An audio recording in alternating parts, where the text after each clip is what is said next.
Karibu fuatane nami katika safari ya kukiendea kiwanja kinachopatikana Kitunda Kati, kiwanja ambacho kipo katika soko. Ni kiwanja chenye ukubwa wa ekari 8 point kadhaa, lakini kiwanja hiki ni kiwanja ambacho kimeganyika katika maeneo mawili tofauti, lakini kikimilikiwa na mtu mmoja. Ni kiwanja ambacho kina jina A na B, sio kwa maana ya kwamba majina mawili tofauti. Kina vipimo viwili au vitatu. Kimepimwa kwa kipimo cha A, kipimo cha B na kipimo cha C, lakini vyote vinasoma katika timiliki ya jina la mtu mmoja, ambapo katika safari na barabara hii ni kutuonyesha umbali uliopo kutoka barabara kuu na kukifikia kiwanja kilipo.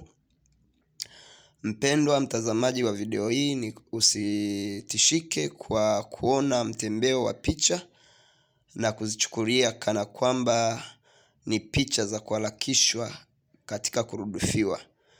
Hapa ni namna ya matumizi ya kamera pamoja na hali halisi ya mtembeo kati ya picha mbili, kati ya mchukuaji wa picha na picha zinazo tembea.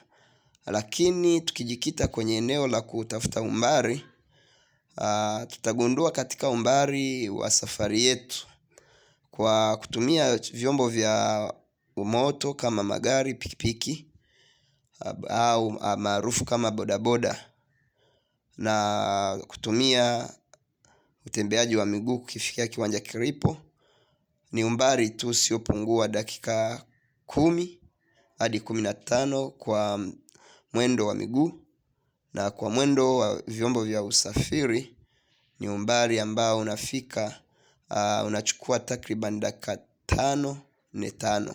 Kama unavyoona mpaka sasa tunakisogelea kiwanja chetu kilipo. Ni sekunde chache tu zilizoko hapa kukifikia kiwanja chetu, ili uweze kuona sasa ni mandhari gani ya kiwanja kilivyo. Na kama unavyoona kiwanja kiko karibu na kanisa la KKT, na mahali hapa ni barabara ambayo iko huru, open road. Ni barabara ambayo iko wazi kiramani ya jiji, na hapa sasa ndo kilipo kiwanja chetu. Ina maana katika kiwanja A na B, hii ni barabara ambayo unaiona hapa juu, ambayo inatuleta mpaka kilipo kiwanja chetu.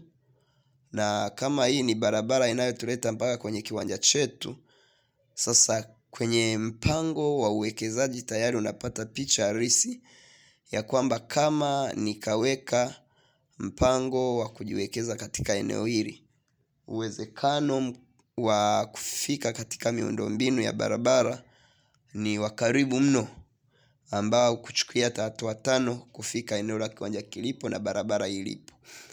Hivyo basi nikukaribishe, kama kwenye ramani yetu unavyoona, kuna kiwanja A na kiwanja B na kiwanja C. Hivi vyote ni viwanja vinavyomilikiwa na mmiliki mmoja, na viwanja vyote vitatu vinauzwa kwa wakati mmoja. Lakini kiwanja A na B vinauzwa kama fungu moja, na kiwanja C kinauzwa kama fungu moja. Katika viwanja hivi vitatu,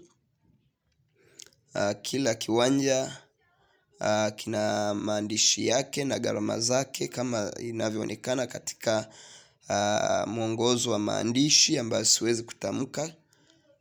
Zaidi ni pale ambapo mteja ataridhia kwa kukiangalia kiwanja, na akawa na wazo hilo la kujiwekeza katika eneo hili, na nitafuta katika simu yangu au mawasiliano ambayo atayaona yapo katika machapisho yanayolihusu eneo hili, ili kupata maelekezo zaidi kwa mazungumzo na kwa kufika eneo husika. Pia nikukaribishe sana mteja ambaye unaona imekuwa vyema machoni pako kukutana na fursa hii.